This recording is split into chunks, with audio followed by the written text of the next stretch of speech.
Fajar yang baru untuk Sari. Pukul 11 malam di kamar tidur kami.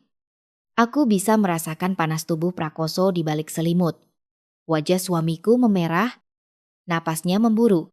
Di usiaku yang ke-62, tubuhku sudah mencapai batasnya. Mas, hari ini bisakah kita? Aku mencoba mengatakannya dengan hati-hati. Tapi tak ada gunanya.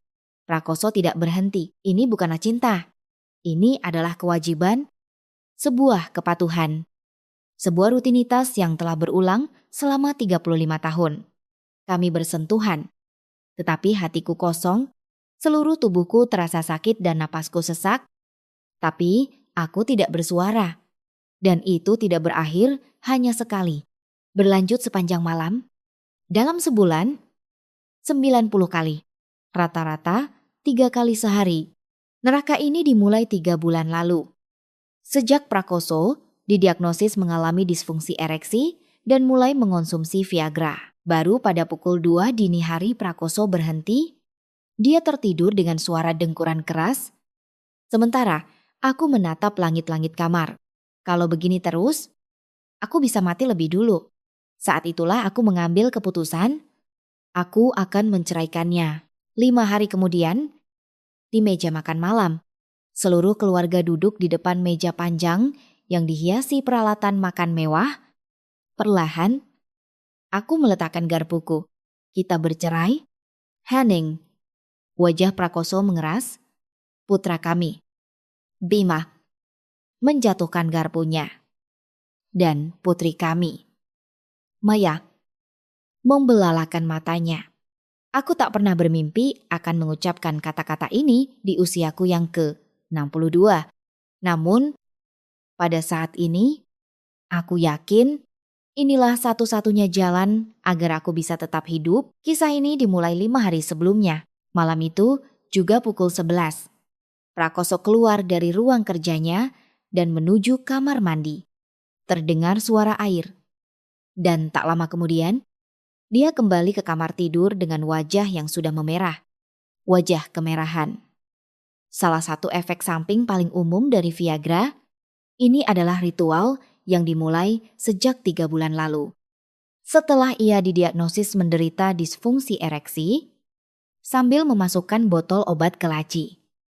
Prakoso memijat pelipisnya, kepalaku rasanya mau pecah. Sakit kepala juga salah satu efek sampingnya. Tapi dia tidak pernah berhenti. Dia duduk di tepi ranjang dan menoleh ke arahku. Kemarilah, nada suaranya adalah perintah.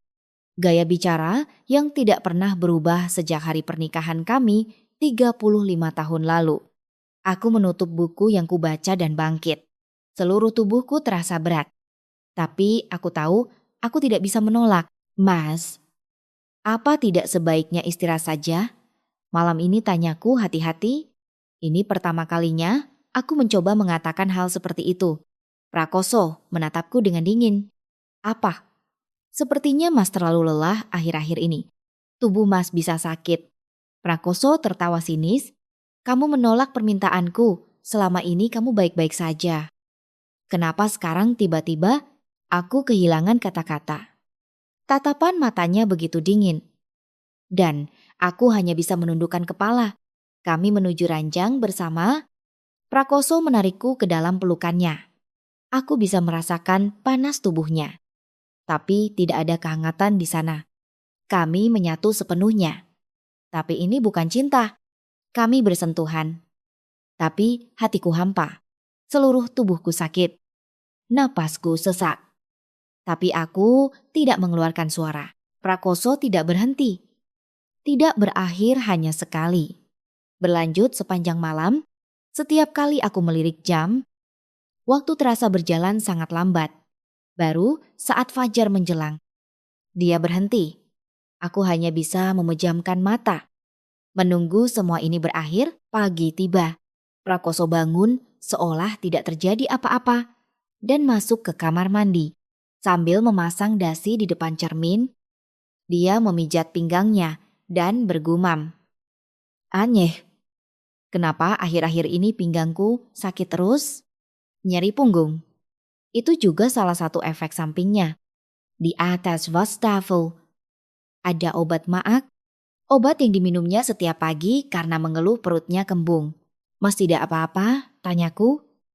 Tapi tak ada jawaban. Prakoso hanya mengenakan jasnya dan meninggalkan kamar. Terdengar suara pintu depan tertutup dan aku masih terbaring di tempat tidur. Seluruh tubuhku remuk, bahkan untuk menggerakkan lengan pun terasa sulit dan kakiku tak bertenaga sama sekali.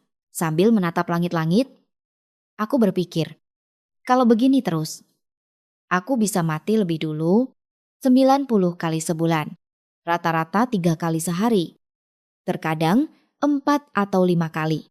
Selama mengonsumsi Viagra, Prakoso tidak pernah berhenti, meskipun wajahnya memerah, mengeluh sakit kepala, dan bergumam bahwa dunia terlihat kebiruan.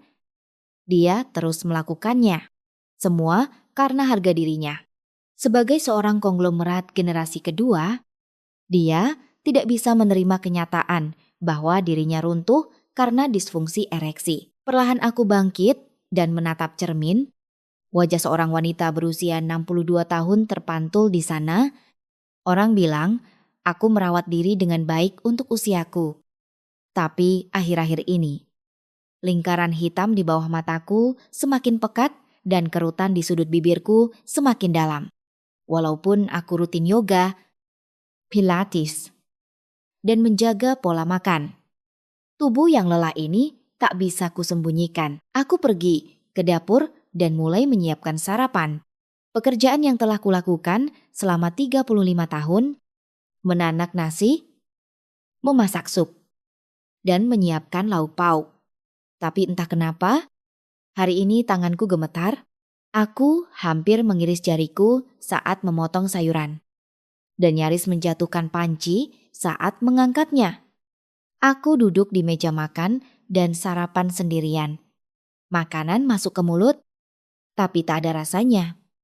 Mengunyah, menelan, lalu kembali mengangkat sendok. Rasanya bukan seperti makan, melainkan hanya melakukan sebuah kewajiban. Pongsalku berdering. Putra sulungku, Bima, Bu, malam ini aku pulang ke rumah. Ajak Maya juga. Ada yang mau dibicarakan soal hasil, medical check up, ayah, kesehatan. Kata itu terngiang di telingaku. Aku tidak tahu apakah dia khawatir tentang kesehatan Prakoso atau hanya membutuhkan hasil pemeriksaan itu untuk urusan perusahaan. Baiklah, jawabku singkat dan menutup telepon. Aku menatap keluar jendela. Sinar matahari pagi terasa sejuk. Pohon-pohon di taman tampak meranggas. Dan langit berwarna keabu-abuan. Tiba-tiba aku berpikir, sampai kapan aku harus hidup seperti ini? Prakoso tidak akan pernah berhenti minum obat itu. Menceritakannya pada anak-anak pun rasanya mustahil. Aku harus terus menahannya. Aku sudah bertahan sampai usia 62. Apakah aku bisa bertahan sampai 70? Atau aku yang akan tumbang lebih dulu? Aku membersihkan meja makan, mencuci piring, dan merapikan ruang tamu. Aku bergerak seperti robot, menghentikan pikiran, menghapus perasaan, dan hanya membiarkan tubuhku bergerak mengikuti perintah tangan. Sore harinya, seluruh tubuhku terasa semakin sakit. Aku duduk di sofa dan menyalakan TV, tapi tak ada satupun acara yang masuk ke otakku. Orang-orang di layar tertawa dan bercanda, tapi aku hanya menatap kosong. Pukul 6 sore. Pintu depan terbuka. Suamiku, Prakoso. Ulang. Sepertinya pekerjaan di kantor selesai lebih awal. Dia duduk di sofa sambil melonggarkan dasinya. Makan malam sudah siap. Sebentar lagi akan kusiapkan. Aku bangkit dan pergi ke dapur. Aku menghangatkan makanan yang sudah kusiapkan sebelumnya dan menata meja, karena Bima dan Maya akan datang. Aku menyiapkannya sedikit lebih istimewa dari biasanya. Saat itu, aku melihat Prakoso masuk ke ruang kerjanya. Suara laci dibuka. Suara air. Dadaku terasa sesak. Rasanya seperti tercekik. Aku berpegangan pada wastafel dapur dan menarik napas dalam-dalam. Semoga malam ini berjalan dengan tenang. Pikiran itu memenuhi kepalaku keesokan harinya. Pukul 2 siang, Bima dan Maya sudah berada di ruang tamu. Aku menyiapkan kopi dan kue, lalu meletakkannya di meja. Biasanya, kami akan memulai dengan sapaan ringan. Tapi hari ini berbeda. Bahkan, sebelum membuka mulut, dadaku sudah terasa sesak. Bima. Maya, ibu mau bicara? Keduanya menatapku. Bima mengangkat cangkir kopinya. Dan Maya meletakkan ponselnya. Aku menarik napas dalam-dalam dan melanjutkan, ayah kalian akhir-akhir ini terlalu memaksakan diri. Ibu khawatir. Dia juga minum obat berlebihan. Aku sengaja tidak menyelesaikan kalimatku. Rasanya canggung untuk menjelaskannya secara gamblang. Tapi aku pikir, dengan ini saja anak-anak akan mengerti. Bima menyesap kopinya sekali. Lalu berkata dengan dingin, soal itu, bukankah ayah bisa mengurusnya sendiri? Bu, aku tak percaya dengan apa yang kudengar. Aku menatap Bima lekat-lekat. Mengira aku salah dengar. Tapi ekspresinya serius. Tatapan matanya tegas. Bima, apa maksudmu? Dadaku terasa sesak. Aku mengalihkan pandanganku pada Maya. Aku berharap putriku akan mengerti. Maya, bagaimana menurutmu? Maya hanya menatap ponselnya dan berkata acuh tak acuh. Ibu, mulai lagi. Deh, memangnya kami bisa apa? Bukan begitu? Tapi kesehatan ayah, hasil, medical check up, ayah normal semua. Kok, perusahaan kan mengadakan setiap tahun. Selabima, aku kehilangan kata-kata. Aku tak menyangka anak-anakku bisa sedingin ini. Atau mungkin aku sudah tahu selama ini. Aku hanya tidak mau mengakuinya. Baiklah, ibu hanya khawatir. Itu saja. Mungkin karena ibu sudah tua, jadi sedikit lebih sensitif. Katanya ada juga depresi masa menopause. Coba saja periksa ke dokter. Bu, kata Maya sambil berdiri, melihat punggung putriku yang mengambil tas dan berjalan menuju pintu depan. Mataku terasa panas. Bima pun ikut berdiri. Aku juga harus pergi. Ada rapat? Makan dulu. Tidak usah. Bu, aku sibuk. Setelah keduanya pergi, ruang tamu menjadi kosong. Hanya cangkir-cangkir kopi yang tersisa. Aku terduduk di sofa. Bahkan anak-anakku tidak memihakku. Selama 35 tahun aku membesarkan mereka. Merawat mereka. Mengorbankan segalanya. Dan inikah balasannya air mata mengalir? Aku menangis dalam diam. Apa artinya keluarga? Apa artinya ikatan darah? Pada akhirnya, aku sendirian. Malam tiba, Prakoso pulang. Dan aku menata hatiku lalu menyiapkan makan malam. Aku tidak menceritakan tentang kedatangan anak-anak. Percuma saja. Selesai makan, Prakoso masuk ke ruang kerjanya. Saat aku sedang mencuci piring, telingaku mendengar suara laci dibuka, suara botol obat, suara menelan air. Hari ini, suara-suara itu terdengar lebih keras dari biasanya. Pintu ruang kerja terbuka, dan Prakoso keluar, wajahnya lebih merah dari biasanya. Keringat membasahi keningnya, dan matanya merah. Hari ini sepertinya efeknya kurang. Jadi aku minum 2 butir. 2 butir, 2 kali lipat dari biasanya. Jantungku mencelos. Mas, tidak boleh begitu, kata dokter. Tubuhku. Aku yang paling tahu. Dia memotong perkataanku dan berjalan ke kamar tidur. Aku menyelesaikan cucian piring dan mengikutinya masuk. Prakoso sudah berbaring di ranjang. Menungguku, aku mematikan lampu dan naik ke ranjang. Prakoso menarikku ke dalam pelukannya. Suhu tubuhnya lebih panas dari biasanya dan napasnya lebih kasar. Hubungan kami dimulai. Di tengah-tengah, Prakoso mengucapkan sesuatu yang aneh. Sayang, kenapa dunia ini terlihat begitu biru? Hah, cahaya, lampunya biru.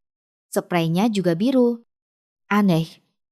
Cyanopsia, penglihatan yang menjadi kebiruan. Aku pernah membaca bahwa itu adalah salah satu efek samping Viagra. Jantungku berdebar kencang. Ini adalah pertanda yang sangat berbahaya. Mas, kita berhenti ya. Kita ke rumah sakit. Tidak apa-apa. Prakoso tidak berhenti. Sambil bergumam pusing, dia terus melanjutkan. Kami menyatu, tapi hatiku dipenuhi rasa takut. Ini bukan cinta. Ini adalah kegilaan, obsesi, dan penghancuran diri. Berlanjut sepanjang malam. Prakoso berulang kali mengatakan bahwa dunia terlihat biru. Aku hanya bisa memejamkan mata dan berdoa. Semoga pagi datang dengan selamat. Semoga pria ini tidak pingsan. Kami bersentuhan. Tapi hatiku bukan hanya kosong, melainkan penuh dengan ketakutan. Aku takut suamiku akan pingsan di atasku. Aku takut harus memanggil ambulans.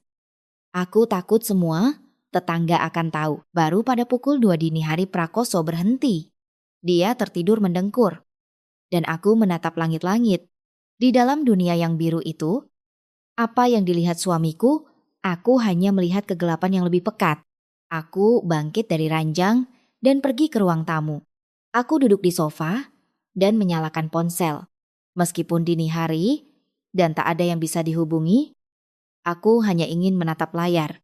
Aku menggulir daftar kontak dan berhenti pada satu nama. Rina, sahabatku selama 30 tahun. Dia bercerai dengan suaminya 10 tahun lalu dan ku dengar sekarang dia punya usaha kecil dan hidup sendiri. Kapan terakhir kali kami bertemu? Sekitar 2 tahun lalu. Jariku berhenti di atas namanya. Haruskah aku menelepon? Apa dia tidak akan kaget kalau aku membangunkannya sepagi ini? Tapi yang kubutuhkan saat ini adalah suara seseorang. Seseorang yang bisa mengerti, seseorang yang bisa memihakku. Akhirnya, aku tidak jadi menelepon. Aku meletakkan ponsel dan menatap keluar jendela. Fajar mulai menyingsing. Langit kelabu perlahan menjadi lebih cerah. Apa artinya keluarga suami dan anak-anakku tidak ada di pihakku? Aku sendirian di rumah ini, meskipun telah hidup bersama selama 35 tahun. Pada akhirnya, aku sendirian. Aku menyambut pagi sambil duduk di sofa. Terdengar suara Prakoso bangun dan bersiap-siap ke kantor. Suara pintu kamar mandi dibuka. Suara alat cukur. Suara lemari dibuka.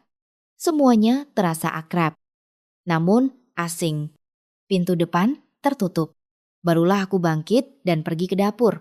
Aku harus menyiapkan sarapan. Tapi hari ini aku tidak tahu untuk siapa aku memasak. Aku bersandar di wastafel dan menundukkan kepala. Air mata menetes. Siapakah aku? Bukan istri? Bukan ibu? Apakah aku hanya pembantu di rumah ini? Pikiran itu memenuhi kepalaku. Lalu, pikiran lain muncul. Perceraian. Kata itu terdengar lebih jelas dari kemarin, 2 hari berlalu. Pukul 10 malam, Prakoso minum obat lagi. Kali ini juga 2 butir. Aku tidak melarangnya. Aku tahu percuma saja. Malam itu pun sama, lampu kamar dimatikan. Kami menuju ranjang, dan aku merasakan panas tubuh Prakoso. Pukul 11. Ogal, waktu berlalu, tapi Prakoso tidak berhenti. Saat lewat pukul 2 dini hari, aku tertidur karena kelelahan. Entah berapa lama aku tidur. Tiba-tiba aku terbangun oleh suara teriakan. A.A. Argeh Prakoso sudah berdiri di samping ranjang. Wajahnya meringis kesakitan. Kedua tangannya mencengkeram selimut. Aku melihat jam, pukul 3:15 dini hari. Mais, kenapa tidak turun-turun? Sudah 4 jam. Seketika aku mengerti maksudnya. Priapismus. Aku pernah membacanya di sebuah artikel kesehatan. Ereksi yang bertahan lebih dari 4 jam adalah kondisi darurat, kita harus ke rumah sakit sekarang. Aku menyalakan lampu. Wajah Prakoso pucat pasi. Keningnya dibasahi keringat dingin. Tanganku gemetar. Tapi aku berusaha tenang dan meraih ponsel. Hello. Ambulans, yo. Suami saya sepertinya mengalami priapismus karena overdosis Viagra sudah 4 jam. Tolong sebutkan alamat Anda. Kami akan segera ke sana. Aku menyebutkan alamat. Setelah menutup telepon, aku membantu Prakoso mengenakan pakaian. Dia bahkan tidak bisa berdiri tegak karena kesakitan. 10 menit sebelum ambulans tiba terasa seperti 1 jam. Ambulans datang dan petugas medis membawa Prakoso dengan tandu. Aku ikut naik ke dalam ambulans. Suara sirene meraung saat mobil melaju menuju rumah sakit. Kami tiba di UGD. Para dokter membawa Prakoso ke ruang periksa. Dan aku menunggu di koridor. Sekitar 30 menit, kemudian seorang dokter muda keluar. Anda walinya? Ya, saya istrinya. Kondisi pasien cukup serius. Ada risiko kerusakan jaringan penis akibat priapismus. Kami sedang melakukan penanganan darurat. Berapa banyak Viagra yang beliau konsumsi? 2 butir sehari. Hampir setiap hari. Wajah dokter itu menegang. Setiap hari itu overdosis. Biasanya obat ini hanya diminum 1 atau 2 kali seminggu. 1 butir saja. Saya sudah melarangnya. Tapi dia tidak mau dengar. Dokter itu menghela napas. Saya harus bicara langsung dengan pasien. Kalau begini terus, bisa gawat. 30 menit kemudian, Prakoso keluar dengan kursi roda. Wajahnya masih pucat. Tapi ekspresinya tampak lebih baik. Dokter berdiri di depan Prakoso. Bapak Prakoso, tolong dengarkan saya baik-baik. Overdosis Viagra sangat berbahaya. Priapisme seperti hari ini bisa menyebabkan kerusakan permanen pada jaringan penis Anda. Prakoso memalingkan wajah. Ekspresinya menunjukkan bahwa dia tidak mau mendengarkan, dan yang lebih serius adalah tekanan darah. Tekanan darah. Viagra menyebabkan fluktuasi tekanan darah yang drastis. Saat Anda tiba di UGD tadi, tekanan darah Anda mencapai 180,110. Lalu tiba-tiba turun menjadi 90,60 dalam waktu 30 menit. Naik turun seperti roller coaster. Dokter itu berbicara dengan serius. Aku menahan napas dan mendengarkan. Jika fluktuasi tekanan darah yang drastis ini terus berulang, bisa berakibat fatal bagi pembuluh darah otak atau jantung. Anda bisa terkena stroke atau serangan jantung. Itu artinya salah satu sisi tubuh Anda bisa lumpuh. Anda bisa kehilangan kemampuan bicara. Atau dalam kasus terburuk, kehilangan kesadaran. Anda harus segera berhenti minum obat ini. Prakoso membuka mulut. Tubuhku. Aku yang paling tahu. Bapak, ini secara medis sudah. Penanganannya sudah selesai kan? Aku mau pulang. Minimal Anda harus dirawat inap 1 hari. Tidak perlu. Prakoso bangkit dari kursi roda. Dia terhuyung-huyung, tapi menepis tanganku. Dokter menatapku dengan ekspresi tak percaya. Ibu, tolong bujuk beliau. Ini benar-benar berbahaya. Akan saya coba, kataku. Tapi aku tahu, aku tidak akan bisa membujuk Prakoso selama 35 tahun. Dia tidak pernah sekalipun mendengarkan perkataanku. Kami pulang. Saat itu pukul 6 pagi. Prakoso berbaring di tempat tidur dan aku duduk di dapur sambil minum air.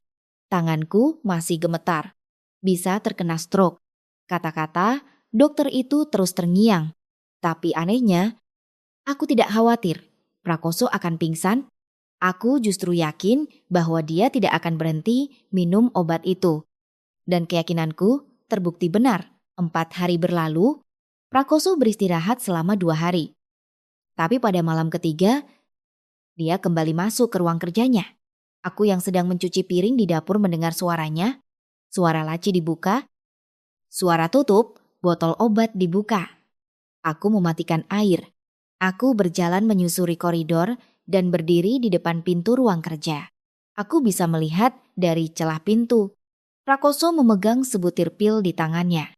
Aku membuka pintu dan masuk. Mais, Prakoso kaget dan menatapku. Dia mencoba menyembunyikan pil di tangannya. Tapi sudah terlambat. Apa kata dokter? Katanya kamu bisa kena stroke. Tidak apa-apa. Tidak apa-apa.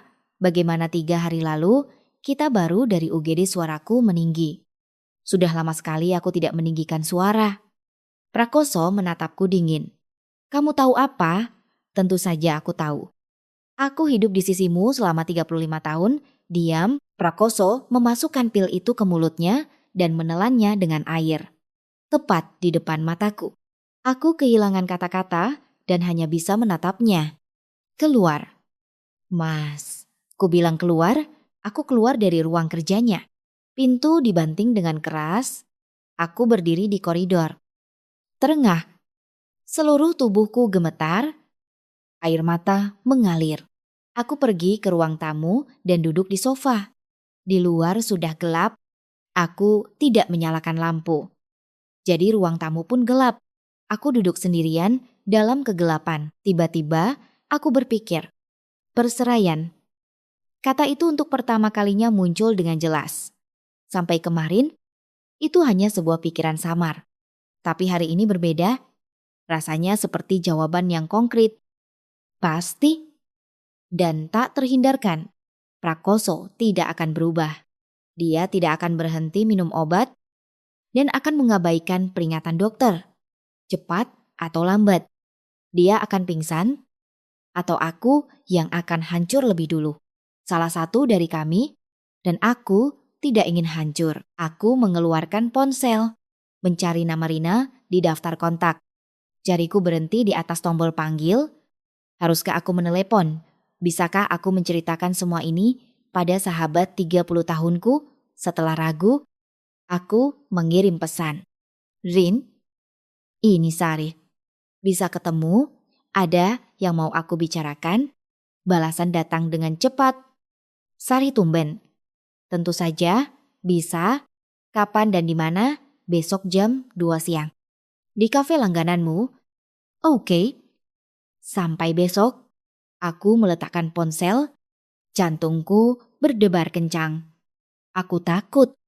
Tapi di saat yang sama, ada secercah harapan. Rina pasti akan mengerti.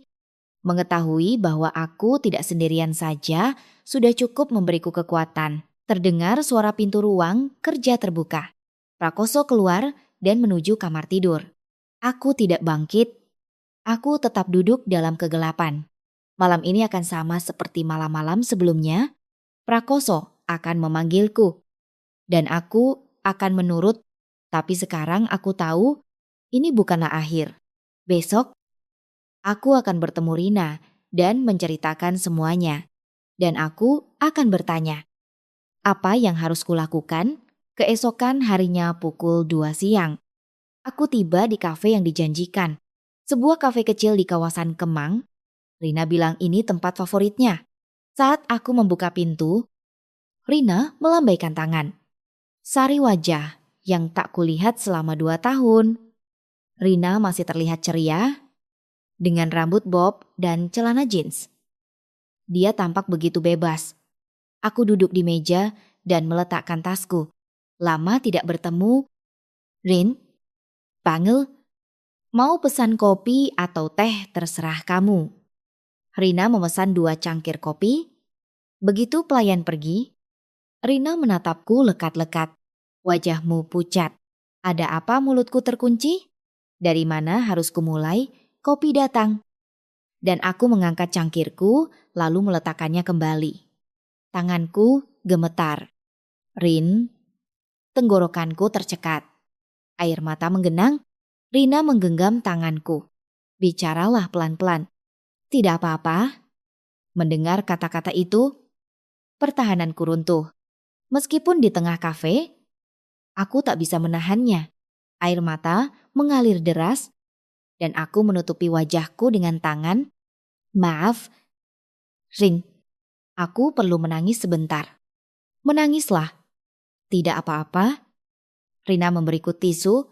Aku menyeka air mata dan menarik napas dalam-dalam. Lalu aku mulai bercerita tentang overdosis Viagra Prakoso. Tuntutannya 90 kali sebulan. Inside dan UGD. Hingga sikap dingin anak-anakku. Aku menceritakan semuanya. Rina mendengarkan tanpa menyela. Sesekali dia mengangguk atau menghela napas. Tapi tidak memotong. Baru setelah aku selesai, dia membuka mulut. Sari, ceraikan dia. Suaranya tegas. Aku menatap Rina. Cerai iya, ceraikan dia sekarang juga. Kalau tidak, kamu yang akan mati lebih dulu. Tapi Rin, aku sudah 62 tahun. Itu bukan usia yang terlambat. Aku bercerai di usia 58. Dan sekarang aku sangat bahagia. Tatapan mata Rina serius. Aku tahu dia tidak berbohong. Aku dulu iri padamu. Sar, menantu konglomerat. Tidak pernah pusing soal uang. Anak-anakmu sukses. Tapi setelah mendengar ceritamu, aku sadar kamu hidup di dalam penjara selama 35 tahun. Dadaku terasa hancur. Kata-katanya benar. Ini adalah penjara. Tapi Rin, bagaimana aku bisa hidup sendiri di usia ini? Aku tidak punya uang. Tidak punya pengalaman kerja. Kamu bisa menuntut pembagian harta Gonogini. Harta Gonogini, tentu saja. Selama 35 tahun, kontribusimu sangat besar. Mengurus rumah, membesarkan anak, merawat mertua, semua itu ada nilainya. Aku tidak pernah memikirkannya. Pembagian harta. Apakah mungkin Apa Prakoso akan memberikannya begitu saja? Kalau dia tidak mau memberi, kita tuntut lewat pengadilan. Aku kenal pengacara yang bagus. Akan kukenalkan padamu. Rina mengeluarkan ponsel dan mencari sebuah nomor. Dia mengirimkan kontak itu ke ponselku. Telepon nomor ini. Dia pengacara spesialis perceraian. Aku juga dibantu olehnya. Sekarang, kalau ditunda, tidak akan jadi. Aku tahu betul sifatmu. Kata-kata Rina benar. Kalau kutunda, aku tidak akan pernah melakukannya. Keberanianku akan hilang. Baiklah, akan kutelepon. Aku keluar dari kafe dan menelpon pengacara itu. Terdengar suara seorang wanita. Selamat siang. Kantor Hukum Ratna. Rekan. Selamat siang. Saya ingin berkonsultasi tentang perceraian. Apakah Anda bisa datang pukul 4 sore ini? Aku melihat jam. Pukul 2:40. Ya, saya bisa. Aku mencatat alamatnya. Setelah menutup telepon, aku menatap Rina. Pukul 4, aku ada janji konsultasi. Bagus. Mau ku teman? Tidak. Aku akan pergi sendiri. Ini adalah sesuatu yang harus kulakukan sendiri. Rina menggenggam tanganku erat. Sari, kamu pasti bisa. Kamu jauh lebih kuat dari yang kamu kira. Mataku kembali terasa panas. Aku hanya bisa mengucapkan terima kasih. Pukul 4 sore.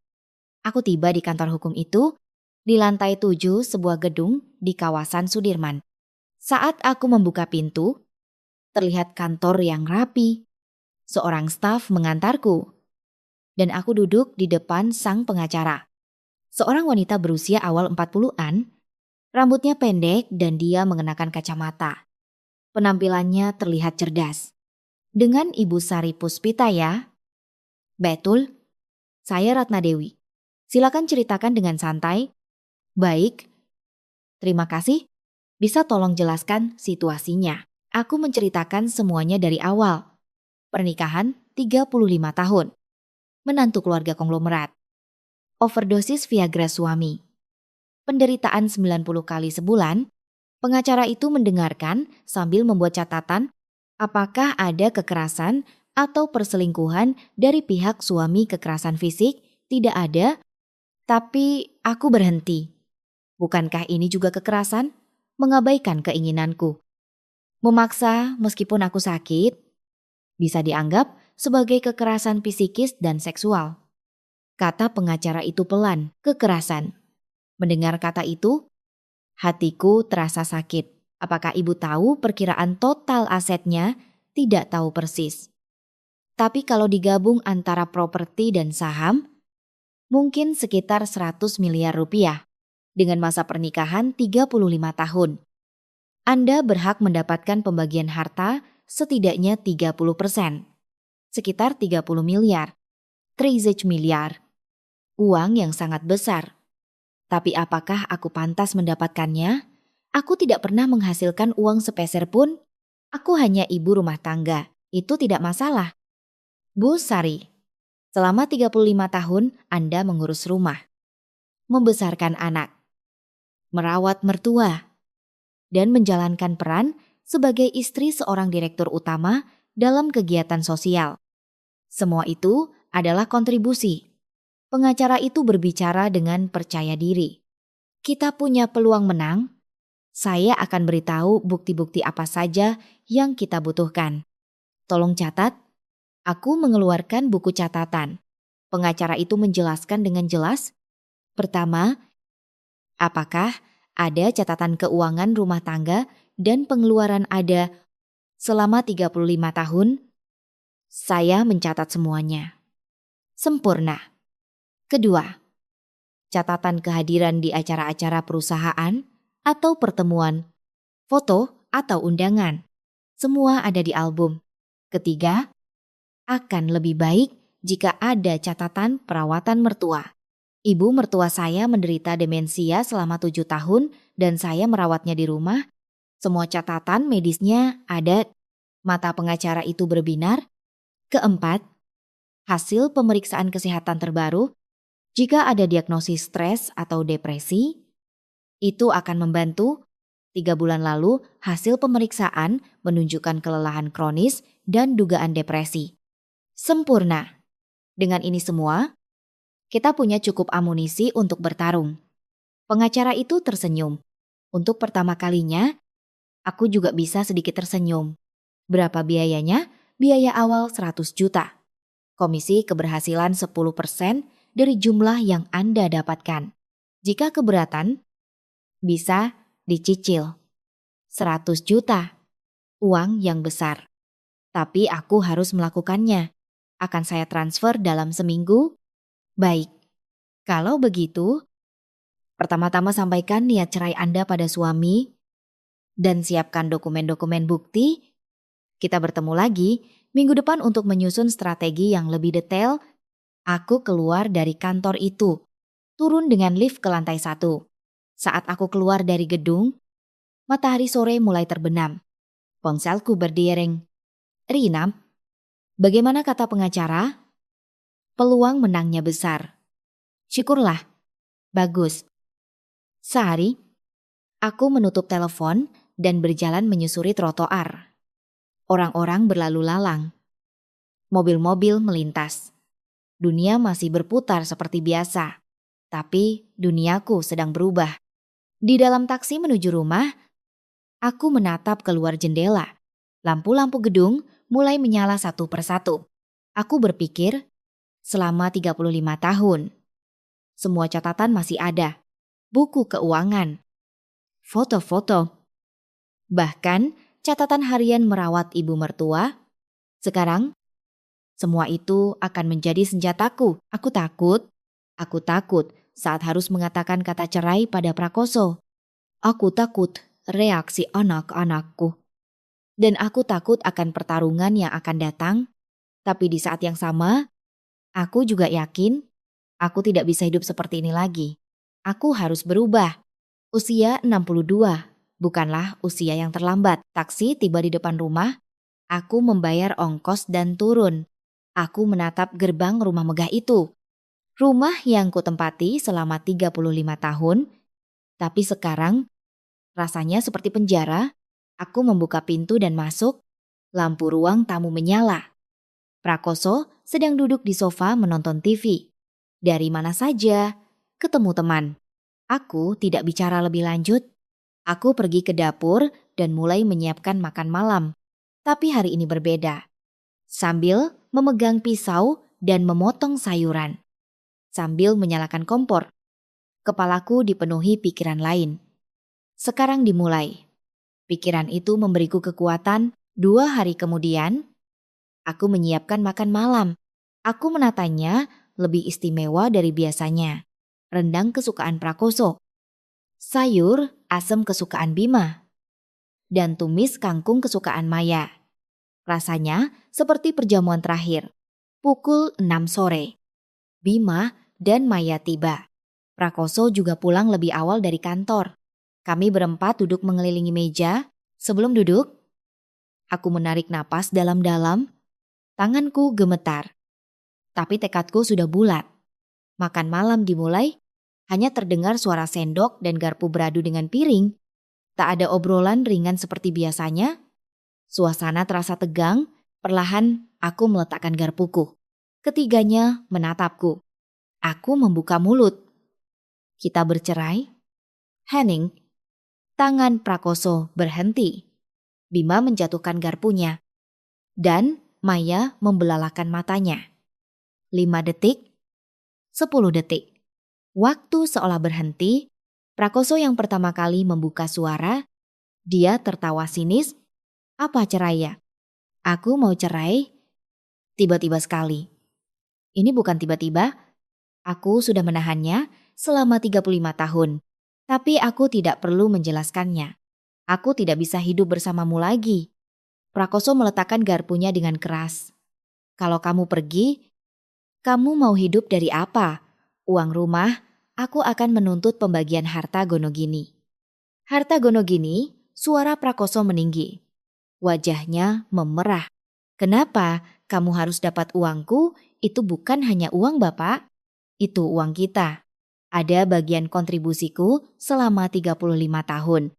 Bapak, saat aku menggunakan panggilan itu, ekspresi Prakoso mengeras. Itu adalah deklarasi bahwa kami bukan lagi suami istri. Bima menyela. Ibu, ini akan jadi aib keluarga.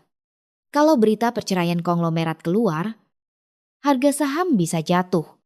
Citra perusahaan juga akan rusak. Itu masalah perusahaan, tidak ada hubungannya dengan hidupku. Bagaimana bisa tidak ada hubungan? Ibu kan juga pemegang saham. Saham itu juga akan masuk dalam pembagian harta. Wajah Bima berubah. Saat pembicaraan menyangkut uang, sifat aslinya keluar. Maya bertanya dengan tajam. Ini karena harta. Kan ujung-ujungnya ibu cerai karena uang. Ternyata ibu juga mata duitan. Dadaku terasa seperti diremas. Tapi aku menjaga suaraku tetap tenang. Benar, aku juga akan menuntut uang. Sesuai dengan kontribusiku selama 35 tahun. Maya mendengus. Kontribusi. Di rumah cuma masak dan bersih-bersih itu kontribusi Maya. Itu kenyataannya. Ayah yang cari uang. Dan ibu hanya menghabiskannya. Aku menahan diri. Kalau aku marah, aku kalah. Sebaliknya, aku berkata perlahan, ibu melahirkan dan membesarkan kalian berdua saat nenek kalian sakit demensia. Ibu merawatnya di rumah selama 7 tahun. Ibu menghadiri lebih dari 200 acara perusahaan. Apa semua itu gratis? Bima membantah. Bukankah itu peran yang wajar sebagai seorang istri? Ya. Itu peran yang wajar selama 35 tahun. Sekarang, aku mau menuntut balas jasa atas peran itu. Prakoso memukul meja dengan tinjunya. Piring-piring bergetar. Kamu tidak akan dapat sepeser pun. Itu biar pengadilan yang memutuskan. Beraninya kamu melawanku dengan hukum ya. Jawabku pelan. Prakoso menatap mataku lekat-lekat. Untuk pertama kalinya dalam 35 tahun, aku tidak menghindari tatapannya. Tapi ada yang lebih penting dari uang Bapak. Apa aku juga ingin hidup sebagai manusia? Prakoso tertawa sinis. Hidup sebagai manusia? Selama 35 tahun ini, kamu apa? Selama 35 tahun aku hidup sebagai barang, sebagai properti milik Bapak. Apa katamu? Aku ingin berhenti. Aku ingin diperlakukan sebagai manusia. Aku bangkit dari kursi. Ketiganya menatapku. Ekspresi kaget, marah, dan bingung bercampur aduk. Aku akan mengajukan gugatan ke pengadilan. Aku sudah menunjuk pengacara. Keluar dari rumah ini sekarang juga teriak Prakoso. Aku mengangguk. Aku akan segera pergi. Setelah proses hukum selesai, aku meninggalkan ruang makan dan masuk ke kamar tidur. Aku menutup pintu dan duduk di ranjang. Seluruh tubuhku gemetar. Tapi tidak ada penyesalan. Aku berhasil. Untuk pertama kalinya dalam 35 tahun, aku menyuarakan isi hatiku malam itu. Prakoso tidur di ruang kerjanya. Aku tidur sendirian di kamar. Malam pertama, tidur sendiri dalam 35 tahun. Aku takut. Tapi di saat yang sama, terasa damai. Keesokan paginya, pukul 9. Rina sudah menunggu di depan rumah. Kami pergi ke pengadilan bersama. Di dalam taksi, Rina menggenggam tanganku. Kamu melakukan hal yang benar. Sar, terima kasih. Rin, kami tiba di pengadilan. Pengacara Ratna Dewi sudah ada di sana. Dia menyambutku sambil merapikan dokumen. Sudah siap. Bu ya, kalau begitu, mari kita mulai. Aku mengisi formulir. Alasan perceraian, tuntutan pembagian harta, masa pernikahan, kontribusi. Aku membaca lembar demi lembar dan menandatanganinya. Saat menandatangani lembar terakhir, tanganku gemetar. Tapi aku tidak berhenti. Sudah diterima. Sekarang surat gugatan akan dikirim ke pihak tergugat, kata pengacara Ratna. Aku mengangguk. Pihak tergugat juga akan menunjuk pengacara, lalu negosiasi akan dimulai secara resmi. Berapa lama prosesnya? Paling cepat 3 bulan. Paling lama 6 bulan. Tergantung bagaimana respons pihak tergugat. Kami keluar dari pengadilan. Sinar matahari terasa menyilaukan. Udara dingin, bulan Februari menyapu pipiku. Rina menepuk bahuku. Bagus. Sari, sekarang dimulai. Ya, sekarang dimulai. Saat itu, ponselku berdering. Bima, aku tidak mengangkatnya. Berdering lagi. Kali ini Maya, aku juga tidak mengangkatnya. Tidak mau diangkatannya Rina, aku menggeleng. Sudah tidak ada yang perlu dibicarakan. Kami pergi ke kafe untuk menenangkan diri. Sambil minum kopi hangat, aku duduk berhadapan dengan Rina. Berat ya berat, tapi aku tidak menyesal. Kalau begitu, tidak apa-apa. Ponselku berdering lagi. Kali ini nomor tidak dikenal, aku mengangkatnya. Dengan Ibu Sari Puspitaya. Betul, saya Baskoro dari kantor hukum Prakoso, rekan pengacara pihak Prakoso. Ya, kami sudah menerima surat gugatannya. Kami akan segera mengajukan jawaban. Saya hanya ingin menyampaikan satu hal, Anda tidak akan mendapatkan sepeser pun dari pembagian harta. Suaranya sinis. Aku menjawab dengan tenang. Itu biar pengadilan yang memutuskan. Itu adalah harta yang dihasilkan oleh Bapak Prakoso. Kenapa harus dibagi? Karena ada kontribusi saya selama 35 tahun. Kontribusi. Di rumah hanya bersantai dan menghabiskan uang itu kontribusi. Aku marah. Tapi aku menahannya. Pak pengacara, kita bertemu di pengadilan. Aku menutup telepon. Rina bertanya dengan cemas. Dia bilang apa? Katanya aku tidak akan dapat sepeser pun. Jangan khawatir, pengacaramu lebih hebat. Begitu ya, tentu saja. Ratna Dewi itu spesialis perceraian. Tingkat kemenangannya di atas 90%. Aku merasa sedikit lega. Sambil minum kopi, aku berpikir sekarang benar-benar dimulai. Pertarungan yang panjang dan melelahkan menanti. Tapi aku tidak bisa mundur. Sore harinya, aku pulang. Prakoso tidak ada, katanya lembur di kantor. Atau mungkin dia menghindariku. Aku pergi ke ruang kerjanya, mengeluarkan album-album lama, foto pernikahan, foto anak-anak saat kecil, foto-foto acara perusahaan. Aku membaliknya lembar demi lembar dan memilahnya. Dari lasi kamar, aku mengeluarkan buku-buku catatan keuangan. Catatan yang kutulis tanpa absen selama 35 tahun. Biaya makan, biaya hidup, biaya pendidikan anak, biaya rumah sakit ibu mertua, semuanya tercatat. Aku juga menemukan catatan harian merawat ibu mertua, catatan harian selama 7 tahun, waktu minum obat, waktu makan, tanggal ke rumah sakit. Tertulis dengan rapat, aku juga mengumpulkan hasil pemeriksaan kesehatan. Hasil 3 bulan lalu, kelelahan kronis, dugaan depresi, insomnia. Di kolom kesimpulan dokter tertulis kondisi stres berat, disarankan konsultasi psikiater.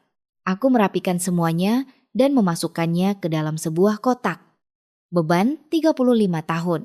Hidupku yang tersisa dalam bentuk kertas. Pintu depan terbuka. Prakoso pulang. Terdengar langkah kakinya melintasi ruang tamu menuju ruang kerja. Suara pintu ditutup. Lalu hening, aku membawa kotak itu ke kamar tidur. Aku duduk di ranjang dan menatap kotak itu. Sekarang, ini adalah senjataku. Pikiran itu membuatku kuat. Tidak ada lagi tempat untuk mundur. Aku hanya bisa terus maju. 3 bulan berlalu. Selama itu, kami saling bertukar dokumen, bernegosiasi, dan berdebat. Pihak Prakoso tidak mau mengalah sedikit pun. Hari ini adalah hari sidang. Pukul 8 pagi. Aku mengenakan setelan hitam. Saat bercermin, aku melihat seorang wanita asing, wanita berusia 62 tahun. Bukan lagi menantu konglomerat, melainkan seorang wanita yang sedang dalam proses gugatan cerai. Aku memakai lipstik dan mengikat rambutku dengan rapi. Rina sudah menunggu di depan rumah. Siap ya? Siap. Kami menuju pengadilan. Di dalam taksi, tanganku gemetar. Rina menggenggamnya erat. Semua akan baik-baik saja. Kamu yang akan menang. Begitu ya? Tentu saja. Kebenaran ada di pihakmu. Kami tiba di pengadilan. Pengacara Ratna sudah menunggu di pintu masuk. Di tangannya ada tas kerja tebal berisi dokumen. Bu Sari, jangan tegang. Saya percaya pada Anda. Kami masuk ke ruang sidang. Ruangannya lebih kecil dari yang kubayangkan. Meja hakim, kursi penggugat, kursi tergugat. Di kursi penonton hanya ada beberapa orang. Aku duduk di kursi penggugat. Pengacara Ratna duduk di sampingku. Dan Rina di kursi penonton di belakang. Aku melihat ke seberang. Ke kursi tergugat. Prakoso duduk di sana. Di sampingnya ada pengacara Baskoro. Dan di belakang mereka ada Bima dan Maya. Mata kami bertemu. Tatapan matanya dingin. Aku memalingkan wajah. Majelis hakim memasuki ruang sidang. Hakim masuk. Seorang pria berusia akhir 50-an. Dia duduk dan membuka berkas. Perkara gugatan cerai dan pembagian harta Gonogini. Penggugat Sari Puspita. Tergugat Prakoso Wijoyo. Benar-benar? Jawab kedua belah pihak. Hakim mengangguk dan berkata, kuasa hukum penggugat. Silakan sampaikan pokok-pokok gugatan. Pengacara Ratna berdiri. Dengan tenang, dia berkata sambil memegang dokumen. Yang mulia, penggugat, Ibu Sari Puspita, selama 35 tahun telah wece hubungan pernikahan dengan tergugat Bapak Prakoso Wijoyo. Merawat keluarga dan membesarkan anak. Atas dasar itu, kami menuntut pembagian harta yang adil. Apakah ada bukti kontribusi yang spesifik? Ada. Yang mulia, akan kami ajukan. Pengacara Ratna mengeluarkan dokumen. Satu persatu dia serahkan pada hakim sambil menjelaskan. Pertama, ini adalah buku catatan keuangan yang ditulis oleh penggugat selama 35 tahun. Buku-buku catatan itu diletakkan di depan hakim. 35 buah buku catatan. Hakim membuka salah satunya setiap hari. Menu makanan, pengelolaan rumah, dan pengeluaran biaya pendidikan anak tercatat tanpa absen. Total biaya hidup yang dikelola selama 35 tahun mencapai sekitar 15 miliar rupiah. Hakim mengangguk. Pengacara Ratna mengeluarkan dokumen berikutnya. Kedua, ini adalah catatan kehadiran di acara-acara perusahaan. Sebuah album foto dibuka. Foto-foto semua acara yang kuhadiri sebagai istri direktur utama. Beliau menghadiri lebih dari 200 acara dan membantu menjaga citra perusahaan di mata publik. Mulai dari acara ulang tahun perusahaan, rapat umum pemegang saham, acara amal, hingga jamuan makan malam dengan mitra bisnis. Beliau selalu hadir. Hakim membolak-balik foto-foto itu. Wajahku ada di setiap lembar.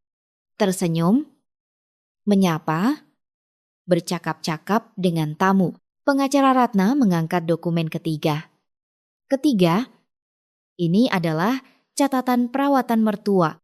Catatan harian perawatan diajukan. Untuk 7 tahun, saat ibu mertua menderita demensia, penggugat merawatnya sendiri di rumah, bukan di panti jompo, selama 7 tahun. Setiap hari, beliau menyiapkan obat, membantu makan, dan mengantar ke rumah sakit. Semua catatannya ada di sini. Hakim membuka catatan itu. Terlihat tulisan tangan yang rapat. Tulisanku terakhir, ini adalah hasil pemeriksaan kesehatan selama 3 bulan terakhir. Dokumen medis diajukan.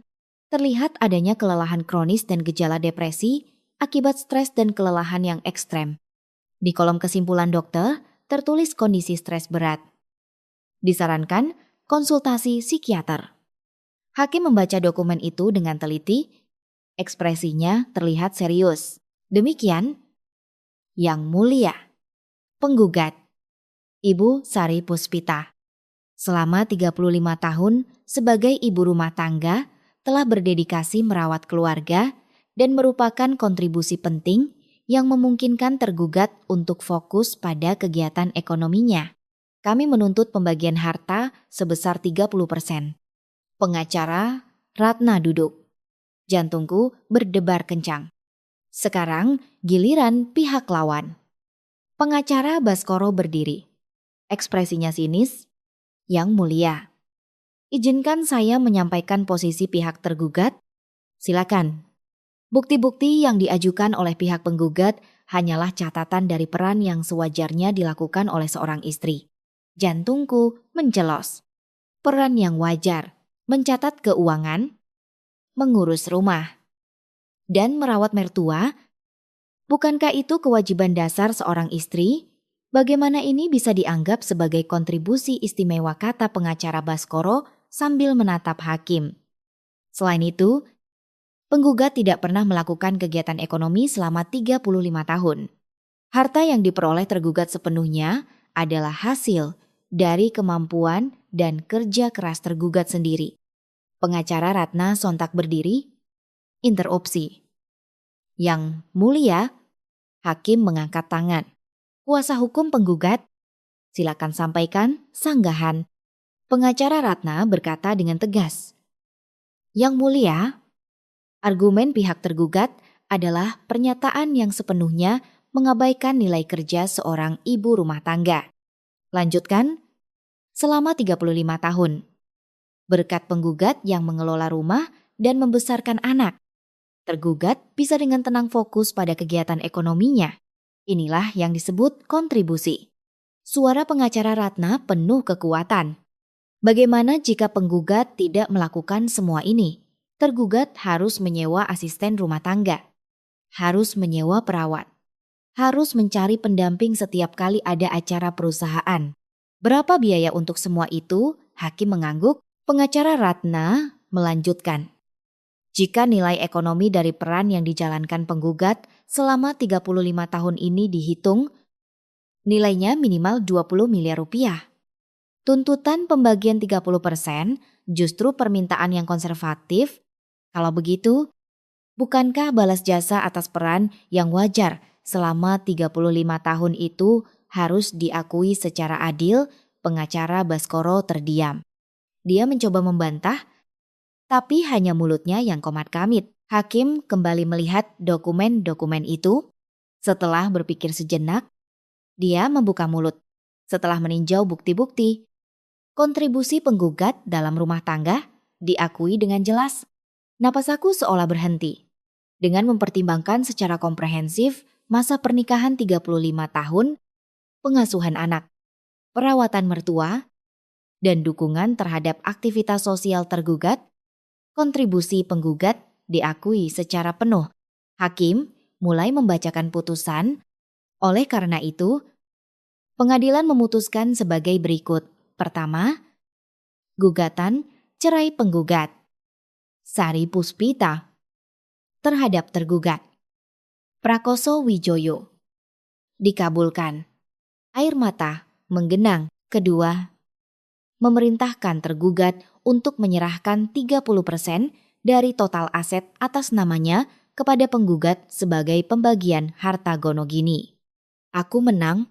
Aku benar-benar menang. Ketiga, pembayaran pembagian harta harus dilaksanakan paling lambat 3 bulan sejak putusan ini berkekuatan hukum tetap. Hakim mengetuk palu. Tok, suara itu mengubah hidupku. Sidang selesai. Aku berdiri, kakiku lemas, dan aku terhuyung. Tapi pengacara Ratna menopangku. Kita menang. Bu Sari, selamat. Air mata mengalir. Bukan air mata kesedihan, melainkan kelegaan. Momen di mana aku terbebas dari beban 35 tahun. Aku menoleh ke belakang. Rina menangis. Menangis sambil tersenyum. Aku juga tersenyum sambil menangis. Aku melihat Prakoso. Dia duduk dengan ekspresi kaku. Bima menunduk. Dan Maya memejamkan mata. Kami keluar dari ruang sidang. Di koridor, Rina memelukku erat. Kamu berhasil. Sar, kamu benar-benar berhasil? Ya, aku berhasil. Pengacara Ratna mengulurkan tangan. Selamat. Bu, ini kemenangan yang luar biasa. Ini semua berkat Anda, Bu pengacara. Bukan. Bu, ini berkat bukti yang telah Ibu siapkan selama 35 tahun. Kami menuruni tangga pengadilan. Angin dingin bulan Februari berhembus, tapi tidak terasa dingin. Justru terasa menyegarkan. Aku menatap langit, cerah tanpa awan. Langit biru yang menyilaukan. Untuk pertama kalinya dalam 35 tahun, masa depanku mulai terlihat. Rina tertawa di sampingku. Sekarang mau apa? Tidak tahu. Tapi tidak apa-apa. Aku akan mencarinya pelan-pelan. Kita cari bersama. Aku akan bantu. Terima kasih. Rin, kami berjalan menyusuri jalan. Orang-orang berlalu lalang. Mobil-mobil melintas. Dunia masih berputar seperti biasa. Tapi duniaku telah berubah total. Aku bukan lagi istri Prakoso Wijoyo. Aku bukan lagi istri seorang direktur utama. Sekarang, aku hanyalah Sari Puspita, seorang wanita berusia 62 tahun. Sari Puspita. Dan itu sudah cukup. 2 minggu setelah putusan berkekuatan hukum, tetap uang masuk ke rekeningku 13 miliar. Uang sebesar itu pertama kali kulihat seumur hidup. Aku memeriksa layar mobile banking berulang kali, takut angka-angka itu akan hilang. Aku menelepon Rina. Sudah masuk? Benar-benar sudah masuk. Selamat. Sar, sekarang mau apa? Aku mau buka kafe. Seperti yang dulu pernah ku bilang. Bagus, ayo kita cari tempat sekarang juga. Keesokan paginya, aku dan Rina berkeliling mencari properti. Kemang, Blok M, Bintaro. Banyak tempat yang kami lihat, tapi sewanya terlalu mahal. Tempat terakhir yang kami datangi adalah di dekat kompleks perumahan tempat Rina tinggal Bagaimana di sini? Tenang, banyak perumahan. Jadi, gampang dapat pelanggan tetap. Sebuah ruko kecil di lantai 1. Luasnya sekitar 60 meter persegi. Jendelanya besar dan sinar matahari masuk dengan baik. Aku suka. Di sini saja, aku menandatangani kontrak sewa. Uang jaminan 500 juta, sewa bulanan 30 juta. Tanganku gemetar. Tapi aku menandatangani kontrak itu. Atas namaku, Sari Puspita. Selamat ya, Bu Sari. Kata agen properti itu sambil tersenyum, Ibu Sari. Panggilan itu terasa asing. Tapi aku suka. Minggu berikutnya, renovasi dimulai. Rina merekomendasikan sebuah perusahaan interior. Aku memilih warna cat, jenis lantai, dan lampu. Semuanya baru pertama kali. Tapi menyenangkan. Mejanya mau berapa 6 saja? Kalau terlalu banyak nanti sempit. Kursinya desain ini bagaimana bagus. Kesannya hangat. Setiap hari aku datang ke kafe untuk mengawasi proses pembangunan. Dinding didirikan. Cat diaplikasikan. Lampu dipasang. Ruang kosong itu perlahan berubah menjadi sebuah kafe. Sebulan berlalu, renovasi selesai. Dinding berwarna krem, pencahayaan yang hangat, meja dan kursi kayu. Di dekat jendela, aku meletakkan pot-pot tanaman. Hasilnya lebih indah dari yang kubayangkan. Sekarang waktunya belajar kopi. Kata Rina. Dia mengantarku ke sebuah sekolah barista, kursus selama sebulan. Ekstraksi espresso. Asterisk, steaming times, susu. Latte art, semuanya sulit. Sari, sudutnya terlalu tinggi. Coba turunkan sedikit. Nah, begitu? Bagus. Awalnya, aku banyak melakukan kesalahan. Kopi gosong, susu tumpah, dan latte art berantakan. Tapi aku tidak menyerah. Aku berlatih setiap hari. Sebulan kemudian, aku menerima sertifikat kelulusan. Belum sempurna. Tapi dasarnya sudah kuketahui. Rina juga ikut kursus bersamaku. Kita benar-benar jadi pemilik kafe sekarang. Katanya, masih jauh? Apa aku bisa membuat kopi yang layak diminum pelanggan? Tentu saja. Latihan terus. Aku juga belajar membuat kue, mendaftar di kelas, baking, cookies. Asterisk pound cake asterisk. Asterisk. Cheesecake asterisk. Aroma kue yang baru keluar dari oven begitu harum. Ibu Sari, Anda berbakat. Kata instruktur sambil tersenyum melihat kueku, pujian pertama yang kudengar selama 62 tahun hidup. Ini pertama kalinya bakatku dipuji. Setiap malam aku pulang dan berlatih. Membuat kopi dan memanggang kue. Aku tinggal di sebuah apartemen studio kecil. Tapi aku bahagia karena ini adalah pekerjaan yang kulakukan karena keinginanku sendiri. Suatu malam, saat sedang memanggang kue, tiba-tiba aku merasa cemas. Apa aku benar-benar bisa mengelola kafe? Bukan hal yang mudah. Tanganku gemetar.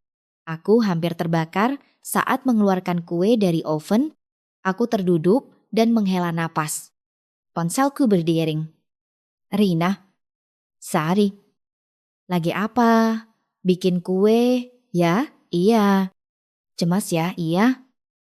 Sangat wajar. Aku juga awalnya takut, tapi ingat ya, apa? Orang yang bisa mengelola rumah tangga konglomerat selama 35 tahun, masa tidak bisa mengurus satu kafe? Kamu pasti bisa. Hatiku terasa hangat. Terima kasih. Rin, sudah, jangan khawatir. Tidur sana. Besok ketemu lagi.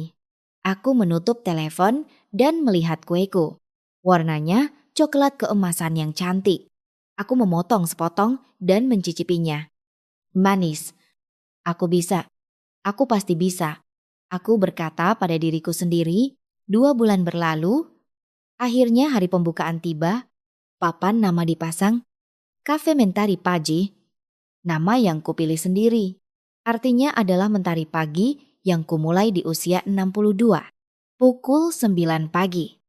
Aku membuka pintu. Rina berdiri di sampingku. Kami memutuskan untuk mengelolanya bersama. Siap-siap. Pelanggan pertama adalah seorang ibu dari gedung sebelah. Usianya sekitar awal 60-an. Wah, kafe baru ya. Americano 1. Baik. Mohon tunggu sebentar. Tanganku gemetar. Aku mengekstrak espresso dan menuangkan air panas. Saat menyerahkan cangkirnya, pelanggan itu tersenyum. Ibu pemiliknya tegang ya? Iya. Bu, hari ini baru buka? Selamat ya. Semoga sukses. Terima kasih. Pelanggan itu menyesap kopinya sekali dan mengangguk. Enak. Saya akan sering ke sini. Jantungku berdebar. Pujian pertama, pagi itu ada sekitar 5 atau 6 pelanggan. Sore hari sedikit bertambah, sekitar 10 orang. Tidak banyak, tapi untuk hari pertama sudah cukup bagus. Pukul 6 sore. Kami tutup. Aku dan Rina menghitung pemasukan 2 juta. Lumayan untuk hari pertama. Benarkah? Tentu saja. Banyak kafe yang tidak ada pelanggan sama sekali di hari pertama. Kami membersihkan dan merapikan bahan-bahan. Rina pulang lebih dulu. Dan aku tinggal sendirian. Aku mengelap meja, menyapu lantai, dan membersihkan jendela. Setelah semuanya selesai, aku duduk di sebuah kursi. Aku memandang sekeliling kafe. Ruang yang kuciptakan. Tempat kerja yang kubuat. Usahaku sendiri. Air mata menetes. Air mata bahagia. Aku bisa melakukannya. Kata-kata itu keluar begitu saja. Selama 35 tahun aku tinggal di rumah orang lain. Rumah suami. Rumah mertua. Rumah anak-anak. Aku tidak pernah punya ruang milikku sendiri. Tapi sekarang berbeda. Tempat ini adalah ruangku. Aku mengeluarkan ponsel dan melihat foto-foto yang kuambil hari ini. Papan nama kafe. Pelanggan pertama. Kopi yang kubuat. Semuanya berharga. Saat menggulir galeri, aku menemukan foto surat izin usaha. Surat yang kudapatkan beberapa hari lalu dari kantor pajak. Nama usaha, Cafe Mentari Paj. Pemilik Sari Puspita. Surat izin usaha pertama atas namaku. Aku tersenyum melihat foto itu. Aku sekarang seorang pengusaha. Aku pulang. Apartemen, studio kecil. Tapi rumah yang kupilih sendiri. Rumah yang kusewa dengan uangku sendiri. Aku berbaring di tempat tidur dan menatap langit-langit. Lelah, tapi bahagia. Perasaan yang sudah lama tidak kurasakan. Perasaan yang telah hilang selama 35 tahun. Tiba-tiba aku berpikir, Prakoso sedang apa sekarang Bima dan Maya, bagaimana kabarnya? Aku penasaran. Tapi tidak ingin menghubungi mereka. Mereka bukan lagi bagian dari hidupku. Aku mengantuk, tidur yang nyenyak, tanpa mimpi buruk, tanpa rasa takut. Keesokan paginya, aku bangun oleh suara alarm. Aku harus pergi ke kafe. Aku mandi, berpakaian, dan keluar dari pintu. Saat bercermin, aku melihat diriku tersenyum, wanita berusia 62 tahun, pemilik kafe. Sari Puspita, aku tiba di kafe dan meletakkan pot bunga di dekat jendela. Sinar matahari menerpa kelopak bunga. Indah. Aku membuka pintu. Ibu yang datang kemarin. Datang lagi. Bu, kopi kemarin enak sekali. Hari ini Americano lah aja ya. Terima kasih. Segera saya buatkan. Ibu, panggilan itu sekarang terasa wajar. Aku bukan lagi istri seorang direktur utama. Aku adalah pemilik kafe. Sari Puspita. Dan itu sudah cukup. Sehari berlalu. Lalu sehari lagi. Dan seminggu pun lewat. Pemasukan perlahan meningkat dan pelanggan tetap mulai berdatangan. Semuanya berjalan lancar. Setiap sore, aku dan Rina menghitung pemasukan dan mempersiapkan untuk hari esok. Memanggang kue, merapikan biji kopi, dan membersihkan. Sari, kamu kelihatan bahagia sekali akhir-akhir ini. Iya, aku bahagia, tidak menyesal, sama sekali tidak. Rasanya ini baru benar-benar hidupku. Rina tersenyum. Bagus. Sar, kamu melakukan hal yang benar. Sebulan berlalu, kafe mulai stabil. Pelanggan bertambah satu per satu. Dan ulasan di internet mulai muncul. Pemiliknya ramah dan kopinya enak. Kafe lingkungan yang suasananya nyaman. Kuenya juga buatan sendiri. Tenang dan nyaman. Akan sering ke sini. Aku tersenyum membaca ulasan-ulasan itu. Ini adalah kebahagiaan yang kuciptakan sendiri. Bukan karena diperintah, melainkan karena pilihanku sendiri. Aku menutup pintu dan melakukan pembersihan terakhir. Di luar, senja mulai turun.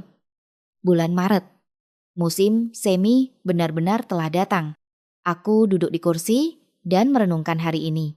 Hari ini juga hari yang baik, 3 bulan setelah pembukaan, bulan Mei.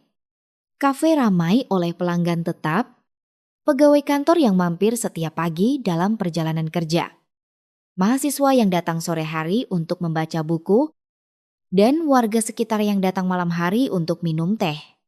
Semua memanggilku Bu Sari. Pemasukan harian rata-rata 5 juta rupiah. Bukan uang yang banyak. Tapi ini uang hasil jerih payahku sendiri. Pendapatan yang kuciptakan dengan tanganku sendiri, bukan karena diperintah. Rutinitasku akhir-akhir ini damai, bangun jam 7 pagi, berangkat ke kafe, dan tutup jam 7 malam. Pulang ke rumah, makan malam sederhana, lalu membaca buku sambil minum segelas anggur. Di akhir pekan, aku dan Rina menonton film atau pergi ke pameran. Hidup sendiri tidak terasa sepi, justru nyaman. Tak ada yang memanggilku, tak ada yang menuntut, tak ada yang memerintah. Waktuku sepenuhnya milikku. Suatu Jumat sore, pukul 3, waktu yang sepi. Rina sedang pergi memesan bahan, dan aku sendirian di konter mencuci piring. Pintu terbuka. Seorang pelanggan masuk, aku mengangkat kepala. Dan ternyata itu Maya. 3 bulan tak bertemu. Maya terlihat sedikit lebih kurus. Rambutnya dipotong pendek dan riasannya tipis. Selamat datang. Sapaku seperti biasa.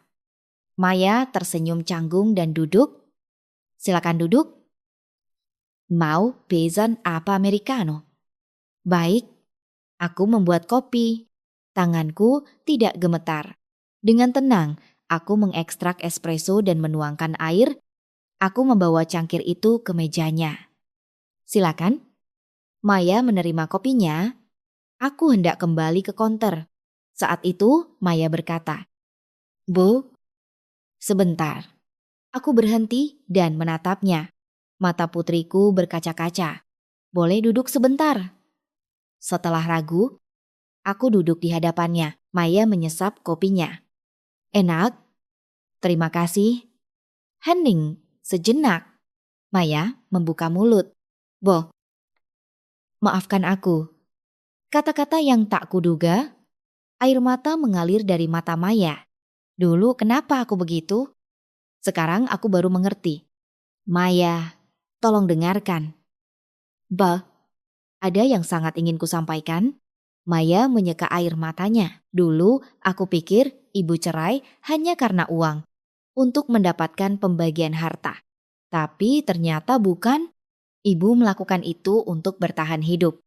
Untuk bisa tetap hidup, ibu pergi. Hatiku terasa hangat. Maya mengerti, ayah akhir-akhir ini kondisinya tidak baik. Kata-kata yang sudah kuduga, sebulan lalu beliau pingsan. Stroke, jantungku mencelos. Tapi aku tidak kaget. Bagaimana keadaannya sekarang, sisi kanannya lumpuh. Jadi harus pakai kursi roda. Bicaranya juga tidak jelas. Kami sudah menyewa perawat. Tapi sepertinya beliau sangat kesulitan sendirian. Begitu ya? Jawabku datar.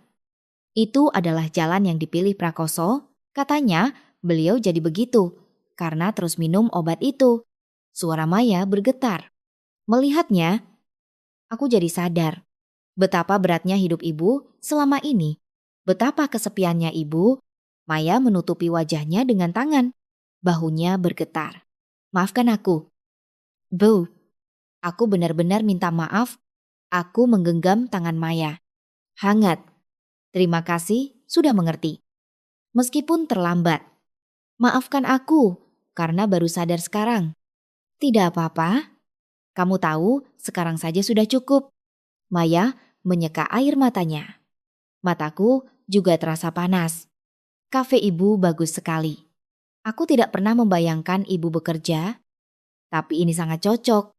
Ya, terima kasih. Pelanggannya juga banyak.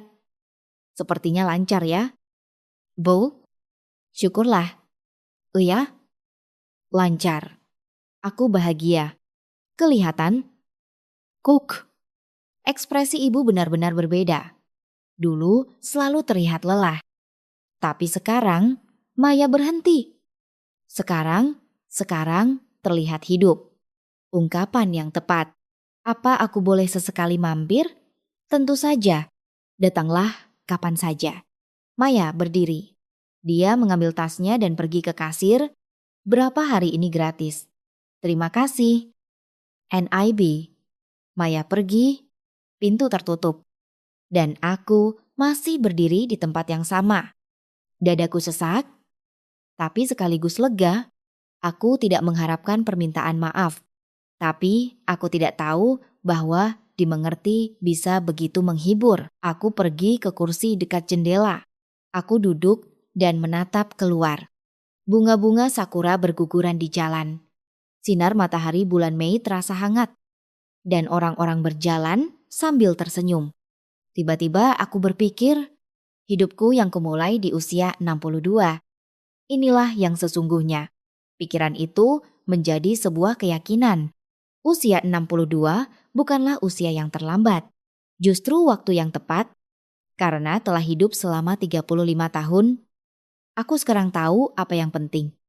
Bukan uang, bukan kehormatan, melainkan kebebasan, penghargaan, dan pilihan. Ponselku berdering. Rina, Sari, bahan-bahan sudah kupesan semua. Ngomong-ngomong, iya, malam ini aku mau adakan pesta di rumahku. Mau datang pesta? Iya. Tetangga sebelah yang baru pindah juga janda. Usianya mirip kita. Kayaknya bakal cocok banget. Aku tertawa. Rina memang selalu begitu. Menghubungkan orang. Membuat pertemuan dan mengenalkan teman baru. Aku datang, bawa apa? Tidak usah bawa apa-apa. Datang saja, aku akan bawa kue. Hari ini aku coba resep baru. Bagus, kalau begitu datang sekitar jam 7:30 ya. Aku menutup telepon dan kembali menatap keluar jendela. Bunga sakura tertiup angin dan menari di udara. Indah, pukul 7 malam. Aku tutup, aku merapikan dan memasukkan kue yang kupanggang hari ini ke dalam kotak. Aku melihat cermin dan memoles ulang lipstikku. Wanita berusia 62 tahun. Pemilik kafe. Sari Puspita. Aku yang di cermin tersenyum. Aku keluar dari kafe dan menoleh ke belakang. Lampu di papan nama kafe Mentari Pagi menyala. Ruang yang kuciptakan. Pekerjaan yang kupilih. Melihatnya membuatku tersenyum. Aku berjalan ke rumah Rina. Jaraknya 5 menit. Aku menekan bel. Dan Rina membuka pintu. Sudah datang iya? Kuenya benar-benar kubawa. Tentu saja, kan resep baru. Di ruang tamu, ada 3 orang lagi. Semua seumuran. Rina memperkenalkan kami. Ini Sari, sahabat terbaikku, pemilik kafe. Halo, saya Sari Puspita. Senang bertemu Anda. Saya Mita. Baru pindah ke sebelah, kami berjabat tangan, tangannya hangat. Kami duduk di sofa dan minum anggur. Kami, para wanita, berkumpul dan bercerita. Cerita tentang perceraian, tentang awal yang baru, tentang mimpi dan rencana. Semua adalah orang-orang yang telah melalui jalan yang serupa. Bu Sari, apa hal terbaik dari punya kafe, tanya Mita. Aku berpikir sejenak bahwa aku bisa memilih menu, interior, jam buka, semua aku yang tentukan. Ini pertama kalinya dalam 35 tahun. Wah, Kiren, aku juga ingin melakukan sesuatu, tapi apa aku bisa ya? Belum terlambat. Apa aku bisa? Tentu saja. Usia hanyalah angka, aku menjawab sambil tersenyum. Aku benar-benar meyakininya. Pukul 10 malam. Aku pulang. Aku membuka pintu apartemen dan berbaring di tempat tidur. Lelah. Tapi hatiku senang. Aku mengeluarkan ponsel dan melihat foto yang kuambil hari ini. Bunga sakura dari jendela kafe. Kopi yang diminum pelanggan. Swafoto bersama Rina. Semuanya berharga. Tiba-tiba aku teringat diriku setahun yang lalu. Di rumah megah itu, menunggu perintah Prakoso. Diabaikan oleh anak-anak, hidup tanpa eksistensi. Orang itu dan diriku yang sekarang benar-benar berbeda.